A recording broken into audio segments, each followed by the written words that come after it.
علام صاحب، کل ہم نے طہارت پہ گفتگو کی تھی اور بہت سے ایسے اعمال ہیں جو انسان زندگی میں کرتا رہتا ہے اور شاید اس کے علم میں نہ ہو، بٹ اللہ رب العزت اس کو اس کا اجر و ثواب بھی دے رہا ہوتا ہے اور اس کی ایکسپیکٹیشن سے زیادہ دے رہا ہوتا ہے. تو اس میں ایک چیز ہوتی ہے، بڑے بچپن سے ہمیں سکھائی جاتی ہے، شکر کرو گے آگے اور ملے گا، بڑھ جائے گا. تو ہم اسلام میں شکر کی اہمیت اور اللہ رب العزت کو یہ کتنا پسندیدہ عمل ہے کہ اگر یہ عمل ہم کرتے ہیں تو ہمارے لیے کیا فوائد ہوتے ہیں. بسم اللہ والحمد للہ والصلاة والسلام علی رسول اللہ. شکر، احسان مندی، نعمت کے ملنے پر آپ کے اندر وہ جذبہ کہ اس کی قدر ہو، اس پر یعنی احسان کہ میرے پر یہ مہربانی ہوئی ہے، اس جذبے کو شکر کہتے ہیں. ٹھیک. شکر کی ادا کرنے کی 3 قسمیں ہیں: شکر قولی، شکر عملی، شکر قلبی. زبان سے شکر کرنا، جیسے ہم کہہ دیتے ہیں شکر الحمدللہ. جو بھی آپ الفاظ کہتے ہیں، اسی طرح دل سے شکر کرنا. اور عملی شکر یہ ہے کہ جو اصل شکر کس کو کہتے ہیں، وہ یہ کہ جو نعمت ملی ہے اس کی قدر کرنا اور اس کا صحیح استعمال کرنا، یہ اصل شکر ہے. اور قرآن کا وعدہ ہے لَإِن شَكَرْتُمْ لَأَزِيدَنَّكُمْ. بالکل. اگر تم شکر کرو گے، قدر کرو گے، صحیح خرچ کرو گے، صحیح استعمال کرو گے تو اس میں اضافہ ہوگا، اس نعمت میں بڑھوتری ہوگی.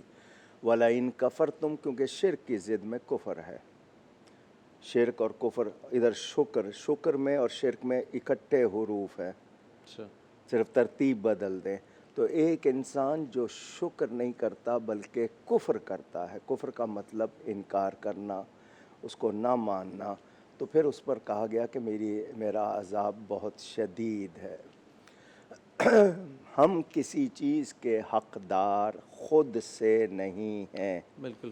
ہمیں وجود دیا ہے تو اللہ تعالیٰ نے، اور وجود کے اندر اور وجود کے باہر جتنی نعمتیں دی ہیں اللہ تعالیٰ نے دی ہیں.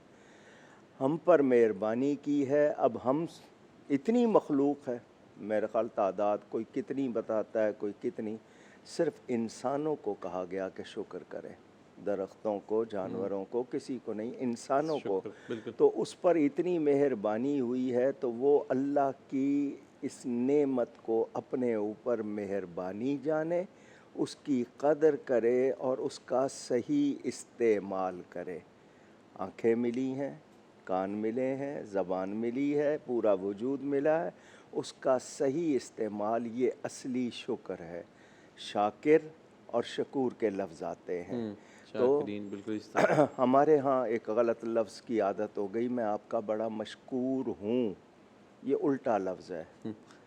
ٹھیک. مشکور ہوں یعنی میں آپ کا شکریہ ادا کروں. الٹا کہتے ہیں مشکور ہوں یعنی میرا شکریہ ادا کرو، الٹا ہو جاتی ہے. مشکور ہوں کو مشکور ہوں کر دیا. ممنون کہنا چاہیے، متشکر کہنا چاہیے، شکر گزار. اللہ تعالیٰ کو کسی کی حاجت نہیں. بالکل. ہم اگر شکر کریں گے ہم پر مہربانی ہوگی، نہیں کریں گے تو اس کو ضرورت نہیں ہے. یہ قدردانی کا احساس اگر ہم میں ہوگا کہ اللہ ہم پر اتنا مہربان ہے کہ میں اس کی اتنی نعمتیں استعمال کرتا ہوں تو میں اس کے سامنے سربسجود ہو جاؤں، اس کا شکر ادا کروں، احسان مند رہوں. تو یہ جو آپ کا جذبہ ہے، کیونکہ اللہ تعالیٰ نہ تو صورتوں کو دیکھتا ہے نہ ہمارے عملوں کو دیکھتا ہے، وہ ہمارے دل کو دیکھتا ہے. بالکل. تو دل میں جذبہ ہوتا ہے یہ اللہ تعالیٰ کی مہربانی، اس کی عنایت. خوشی میں تو سبھی شکر کرتے ہیں، تکلیف میں کرنا بالکل یہ بہت بڑا مرحلہ ہے. یہ ان لوگوں کو حاصل ہوتا ہے جو تربیت حاصل کر لیتے ہیں، اللہ تعالیٰ کی معرفت کی کوشش کرتے ہیں، بلند ہوتا ہے. پھر اس کو ان کو یہ چیز سمجھ آتی ہے کہ ہر حال میں شکر ادا کر. کیا بات. علامہ صاحب، بریک پہ جائیں گے. بریک سے جب واپسی آئیں گے نا تو سب سے پہلے ہم اپنے سے پہلی امتوں میں اس شکر کے حوالے سے گفتگو کریں گے. اور پھر نبی کریم صلی اللہ تعالی وسلم کی ہمارے لیے کیا تعلیمات ہیں شکر کے حوالے سے، تاکہ پھر موضوع کو ایک ترتیب بن جائے۔ ناظرین کرام، ایک بریک کے بعد دوبارہ حاضر ہوں گے اور ذکر کر رہے ہیں شکر کے حوالے سے اس کی اہمیت اور ایک مومن کے لیے کتنا ضروری ہے، پھر وہ اس سے کیا بینیفٹس پاتا ہے دنیا اور آخرت میں۔ ایک بریک کے بعد دوبارہ حاضر ہوتے ہیں۔ مولایا صلی وسلم